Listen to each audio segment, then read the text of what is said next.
सामीन वसीला उर्दू रेडियो की नशरियात पेश खदमत है। वसीला उर्दू रेडियो पर हालात की गूंज समात फरमाइए। वसीला उर्दू रेडियो। वजीर आजम नरेंद्र मोदी की हिफाजत में कोताही के मामले पर कन्हैया कुमार ने अपने ख्यालात का इजहार किया है। आइए सुनते हैं उन्होंने क्या कहा है और किस तरह वजीर आजम को तनकीद का निशाना बनाया है। कल 2 दिन से टीवी में चल रहा है कि प्रधानमंत्री जी के सुरक्षा में चूक हो गई। 24 घंटा यही चल रहा है। एक तो प्रधानमंत्री के पास 56 इंच का सीना है, तो फिर उनके घबराने की क्या जरूरत है। दूसरा कह रहे हैं कि प्रधानमंत्री किसी पार्टी के नहीं होते हैं, देश के होते हैं। ठीक बात है।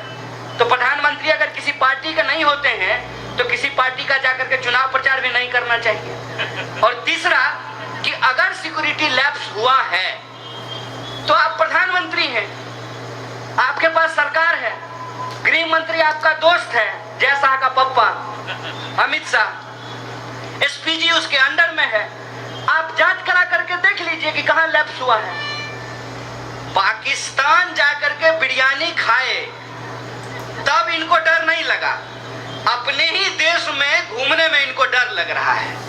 पल में तोला पल में मासा, ये तो नहीं चलने वाला है साहब। एक तरफ कहते हैं कि मजबूत प्रधानमंत्री हैं और दूसरी तरफ डर करके भाग जाते हैं। ऐसे नहीं चलने वाला है साहब। आप मुद्दे को भटकाना बंद कीजिए। मुद्दा यह है कि कितना भी आप प्रचार कर लीजिएगा ना, सच सच होता है। एक बात बताइए कि नारियल के पेड़ के नीचे खड़ा हो जाए और हम 1 लाख बार बोले आम है आम है आम है, तो नारियल आम हो जाएगा। कहते हैं बंदर क्या जाने आदि का स्वाद, बंदर क्या जाने आदि का स्वाद और संघी क्या जाने आजादी का स्वाद।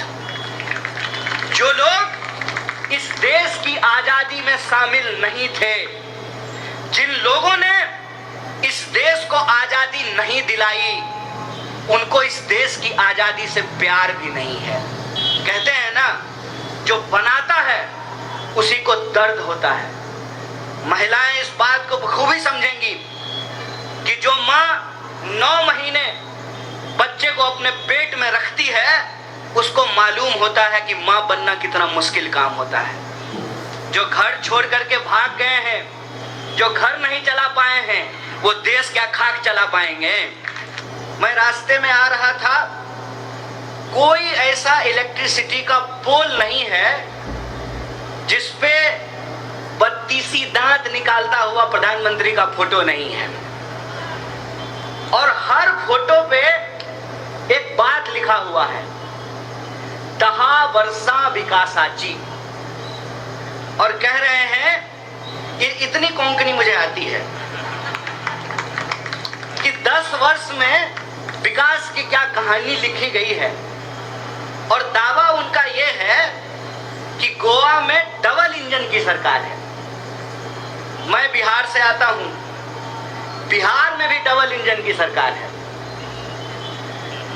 अब ये बात मैं आपको क्यों कह रहा हूं कि आप जानते हैं कि बिहार में भी बीजेपी सरकार में है। और बिहार की हालत ये है, कहां है बिहार? वहां से लोग काम करने के लिए गोवा आते हैं।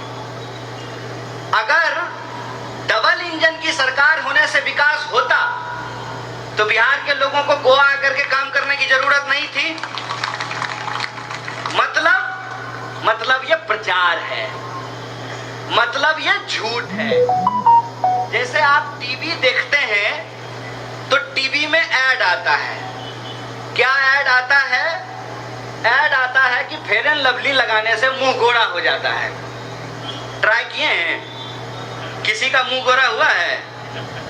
ये प्रचार है। और प्रचार की हालत ये है, मैं आपको बता दूं, सरकार की एक योजना है, बेटी बचाओ बेटी पढ़ाओ। बेटी बचाओ बेटी पढ़ाओ का जो टोटल बजट है, उसको अगर देश की लड़कियों के ऊपर डिवाइड किया जाए तो एक लड़की के ऊपर 3 पैसा मिलेगा। कितना? केंद्र की सरकार ने 5000 करोड़, कितना? 5,000 करोड़। अरे आप संबित पात्रा थोड़ी हैं कि ट्रिलियन में कितना जीरो है नहीं बता सकते हैं। 5,000 करोड़ सिर्फ और सिर्फ एडवर्टाइजमेंट पे खर्च किया है। और आप इधर से बंबई की तरफ से मैंगलोर जाएं या मैंगलोर की तरफ से मुंबई जाएं, नॉर्थ से साउथ गोवा का जो मेन हाईवे है उस पे घूम करके देख लीजिए कि सबसे ज्यादा प्रचार किस पार्टी के होर्डिंग के द्वारा किया गया है। मैं जब आ रहा था तो अपने यूथ कांग्रेस के साथी को पूछा, हमारा होर्डिंग बैनर नहीं दिख रहा है, तो उन्होंने बड़ी अच्छी जवाब दी। उन्होंने कहा कि लगभग 30% हमको वोट है गोवा में, लेकिन पोस्टर के मामले में 5% भी पोस्टर हमारा रोड पे नहीं लगा हुआ है। ये जो पैसा है ये इन्वेस्टमेंट है। ये इन्वेस्टमेंट किससे निकाला जाएगा? ये इन्वेस्टमेंट जब सरकार चुन करके आएगी तो आपसे निकाला जाएगा, आपके टैक्स के पैसे से वसूला जाएगा। और कैसे वसूला जाता है? ये सामने पेट्रोल पंप है। ये भाजपा के लोग कहते हैं शेर को पालने में खर्चा होता है। प्रधानमंत्री शेर हैं तो शेर को पालने में खर्चा होता है, इसीलिए 32 रुपए लीटर का पेट्रोल जो है 110 रुपया में बिक रहा है। 32 रुपया दाम है और बाकी का जो रुपया है टैक्स के रूप में आपसे वसूला जा रहा है। और वो पैसा आपके स्कूल के ऊपर नहीं, आप जिस सड़क पे चलते हैं उस सड़क के ऊपर नहीं, आपके घरों में जो बिजली आती है उस बिजली के ऊपर नहीं, कोरोना काल में जो आपको ऑक्सीजन सिलेंडर नहीं मिल रहा था, हॉस्पिटल में बेड नहीं मिल रहा था, उसके ऊपर नहीं, प्रधानमंत्री जी के सूट बूट के ऊपर खर्च किया जाता है।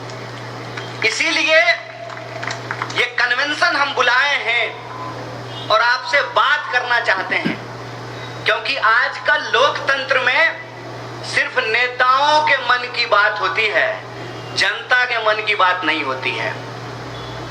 जनता के मन की बात क्या है? जनता के मन की बात यह है कि लोकतंत्र, डेमोक्रेसी देश के लोगों से बनता है। और हमसे पहले जो इस मंच का संचालन कर रहे थे उन्होंने एक बड़ी अच्छी बात कही कि कौन है बहुजन? जो ठेला चलाते हैं, जो रिक्शा चलाते हैं, जो खेतों में काम करते हैं, जो फैक्ट्रियों में काम करते हैं, जो आपके घरों में साफ सफाई करते हैं, जो सरकारी दफ्तरों में काम करते हैं, मेहनत मजदूरी करने वाले जो लोग हैं। और ये जो मेहनत मजदूरी करने वाले लोग हैं ये सम्मान से अपनी जिंदगी जी सकें, इसीलिए डेमोक्रेसी में बराबरी का अधिकार उनको दिया गया। बराबरी का अधिकार वोट देने से लेकर एजुकेशन लेने तक, और एजुकेशन लेने के बाद नौकरी लेने तक, ये इक्वलिटी की आइडिया को डेमोक्रेसी के अंदर एस्टेब्लिश किया गया।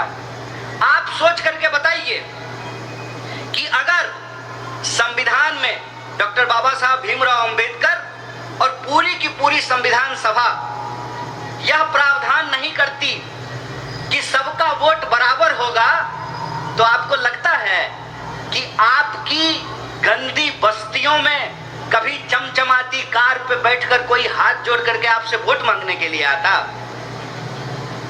जब मंदिर में नहीं घुसने दिया जा रहा है, जब अपने घरों में नहीं घुसने दिया जा रहा है, एक ही नदी में जब साथ में नहाने नहीं दिया जा रहा है, एक ही कुएं में जब पानी पीने नहीं दिया जा रहा है, तो नेता हाथ जोड़ करके आपसे वोट मांगने आते? ये डेमोक्रेसी की ताकत थी। डेमोक्रेसी ने हमको क्या ताकत दिया कि चाहे हेलीकॉप्टर पे उड़ने वाला आदमी हो या सड़क के किनारे बैठकर जूता सिलने वाला, उसका वोट बराबर होगा। आपने अपने घर में भले महिला और पुरुष को बराबर नहीं किया हो, लेकिन संविधान ने महिला और पुरुष को बराबर किया। ऐसा तो नहीं है ना कि मेरे पिताजी का वोट 2 होगा और मेरी माताजी का वोट 1 होगा। क्या गोरा क्या काला, क्या मोटा क्या पतला, क्या अमीर, क्या गरीब, क्या फॉर्च्यूनर पे चलने वाला, क्या साइकिल पे घूमने वाला, सबका वोट बराबर किया इस देश के संविधान ने। और ये जो अधिकार है, इस अधिकार की ही ताकत है कि पॉलिटिकल पार्टिसिपेशन के साथ साथ इकोनॉमिक पार्टिसिपेशन की भी बात की जाने लगी। लेकिन आज के डेट में पहले पॉलिटिकल पार्टिसिपेशन को खत्म किया जा रहा है और उसके बाद इकोनॉमिक पार्टिसिपेशन को भी खत्म किया जाएगा। और ये मैं झूठ नहीं बोल रहा हूं, झूठ बोल करके हमको प्रधानमंत्री नहीं बनना है, मैं सच आपको बता रहा हूं कि पॉलिटिकल पार्टिसिपेशन कैसे खत्म किया जा रहा है। आप देख लीजिए कि चुनाव की हालत आज क्या कर दी गई है। धीरे धीरे एक साधारण व्यक्ति चुनाव नहीं लड़ सकता है। कहां से चुनाव लड़ेगा, आप मुझे बताइए। चुनाव में कानून है, चुनाव आयोग का कानून है कि एमपी का जब आप चुनाव लड़ेंगे तो आपको 70 लाख रुपया खर्च करना पड़ेगा। आप अपनी ईमानदारी से बताइए, 70 लाख रुपया में चुनाव हो रहा है? पूरे गोवा में जो पोस्टर लगा हुआ है ये 70 लाख में लगा हुआ है। ये जो सैकड़ों गाड़ियां घूम रही हैं ये 70 लाख में हो रहा है। ये बेईमानी है। ये बेईमानी दिन रात हम अपनी आंखों से देखते हैं, लेकिन हम मजबूर हैं कि इस बेईमानी के खिलाफ हम कुछ कर नहीं सकते हैं। धीरे धीरे हम वोट तो दे सकते हैं, लेकिन हम चुनाव नहीं लड़ सकते हैं। आम इंसान चुनाव से बाहर कर दिया गया है। अभी चुनाव लड़ने से बाहर किए हैं, कल वोट देने से भी बाहर कर दीजिएगा। आपको मैं पार्लियामेंट की हालत बताता हूं। पार्लियामेंट के अंदर कम से कम 200 ऐसे एमपी हैं जो लाखपति नहीं, करोड़पति नहीं, अरबपति हैं, अरबपति। डेमोक्रेसी की अगर ये हालत रही तो आपको लगता है कि जो बहुजनों को अधिकार संविधान के अंदर मिला, सरकारी नौकरियों में जो उनकी भागीदारी सुनिश्चित की गई, ये बचने वाला है? ये बचने वाला नहीं है। लेकिन लोकतंत्र की बुनियाद तभी टिकी रहेगी जब राज्य अपनी जिम्मेवारी समझेगा। और तकलीफ की बात यह है कि राज्य आज के डेट में कोई जिम्मेवारी नहीं लेता है। मैंने आपको एक एग्जाम्पल बताया कि प्रधानमंत्री रैली करेंगे और देश की जनता को कहेंगे कि घर में बैठ करके 2 गज दूरी, मास्क है जरूरी, खुद मास्क नहीं लगाएंगे। देश बचाने की जिम्मेवारी जनता की, टैक्स देने की जिम्मेवारी जनता की, कोरोना से लड़ने की जिम्मेवारी जनता की। तो आप सोच करके बताइए कि सब कुछ अगर जनता ही करेगी तो सरकार क्या करेगी? सरकार आखिर हम क्यों चुनते हैं? आप सोच करके बताइए कि अगर एयर इंडिया नहीं होगा तो हम विमान मंत्री लेकर के क्या करेंगे? अगर रेलवे नहीं होगा तो हम रेल मंत्री लेकर के क्या करेंगे? जब शिक्षा ही नहीं बचेगी तो हम शिक्षा मंत्री लेकर के क्या करेंगे? और इसीलिए मैं ये सवाल पूछता हूं कि अगर सरकारी अस्पताल नहीं होना चाहिए, सरकारी स्कूल नहीं होना चाहिए, तो सरकारी प्रधानमंत्री लेके क्या करेंगे? ढोलक बजाएंगे? क्यों टैक्स देंगे सरकार को? सरकार का सूट बूट खरीदने के लिए टैक्स देंगे? आपको मालूम होना चाहिए कि प्रधानमंत्री जी ने अपने लिए एक हवाई जहाज खरीदा है और उस हवाई जहाज की कीमत कितनी है? 8,500 करोड़। और अभी 12 करोड़ या 16 करोड़ का कार खरीदा है। 16 करोड़ का कार खरीदा है। काहे भाई? तो सुरक्षा, प्रधानमंत्री की सुरक्षा होगी। 12 करोड़ का कार से घूमते हैं तब भी कहते हैं कि सुरक्षा में चूक हो गई है। आखिर ये मॉडल क्या है? ये मॉडल ये है कि इस देश के जो आम लोग हैं उनको जो अधिकार इस देश में मिला है, एक एक करके उस अधिकार को छीन लिया जाए। आप जानते हैं कि यूनिवर्सिटी के अंदर 10,000 पोस्ट खाली हैं। सेंट्रल यूनिवर्सिटी के अंदर कोई ऐसा डिपार्टमेंट नहीं है जहां पे हजारों वैकेंसी नहीं है। लेकिन सरकार को वैकेंसी नहीं भरनी है। क्यों नहीं भरनी है? सरकार को लगता है कि जब सरकारी यूनिवर्सिटी रखना ही नहीं है, सरकारी यूनिवर्सिटी धीरे धीरे बेच देना है, तो वो वैकेंसी क्यों भरेगी? अभी कुछ दिन पहले हम लोग एक आंदोलन कर रहे थे ग्रुप डी की बहाली को लेकर के। लगातार आंदोलन करने के बाद ग्रुप डी की बहाली निकली है। उस वक्त भी हमने कहा था कि सरकार ये वैकेंसी इसलिए नहीं भरती है कि उसको लगता है आज न कल हमको रेलवे को बेच देना है। ये जो सिचुएशन है, इस सिचुएशन को इस देश की जो बहुसंख्यक आबादी है उसको समझना पड़ेगा। उसको समझना पड़ेगा कि आज का जो सत्ता का मॉडल है वो वोट लेती है मेजॉरिटी से और काम करती है मुट्ठी भर लोगों के लिए। आप देख लीजिए कि हमारी जीडीपी लगातार नीचे जा रही है, देश की जीडीपी लगातार नीचे जा रही है और प्रधानमंत्री जी के दोस्त का इनकम लगातार ऊपर जा रहा है।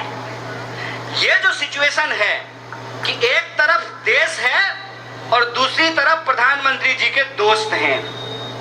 प्रधानमंत्री जी देश की सारी संपत्ति अपने दोस्त को बेच देना चाहते हैं। तो मैं कहता हूं कि ये लड़ाई देश और दोस्त के खिलाफ है, ये लड़ाई बेचने और बचाने वालों के खिलाफ है। आपको तय करना पड़ेगा कि आप किस तरफ खड़े हैं। आपको सोचना पड़ेगा कि आपका हक और अधिकार किस बात में है। जनाब डॉक्टर शहरियार, मैं उनसे इल्तिमास कर रहा हूँ कि आएँ और अपने कलाम से आप हज़रात को नवाजें। मोहतरम जनाब डॉक्टर शहरियार साहब। पहले दो शेर सुना रहा हूँ। उम्मीद से कम चश्मे ख़रीदार में आए, उम्मीद से कम चश्मे ख़रीदार में आए, हम लोग ज़रा देर से बाज़ार में आए। बहुत अच्छा है, वाह वाह वाह डॉक्टर साहब, वाह वाह वाह। हम लोग उम्मीद से कम चश्मे ख़रीदार में आए, हम लोग ज़रा देर से बाज़ार में आए, हम लोग ज़रा देर से बाज़ार में आए। बहुत अच्छे। ये आग हवस की है, झुलस देगी इसे भी।